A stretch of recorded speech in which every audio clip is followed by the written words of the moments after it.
माझं नाव गंगासागर गुडफळे आहे।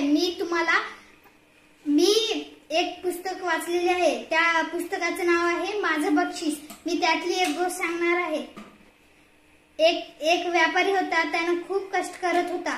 तर एका चोराला माहित झालं हे व्यापारी खूप कष्ट करतो, तर यांच्याकडे खूप पैसे असतील असं चोराला वाटलं। तर एका दिवशी चोर व्यापारीच्या घरी चोरायला गेला, तर त्याला काहीच भेटलं नाही। तर व्यापारी रोडाने जात होता, तर तिथं चोर बसलेलं होतं। तर जाऊन चोर म्हणाला, तू पैसे कुठे ठेवतोस? म्हणजे व्यापारी म्हणाला, तुमच्यासारखे चोर आम्हाला लुटून देतो, मी जाऊ नये की नाही तुमच्यासारखे चोर रात्रभर चोरी करून सकाळी झोपतात आणि आम्ही रात्रभर झोपून सकाळी उठून मग तुझ्या घरी येऊन तुझ्या उशी खालून पैसे नेत होतो। याचा बोध असा आहे की कधीही आजूबाजूला न पाहता येणाऱ्या संकटाची चाहूल लागते।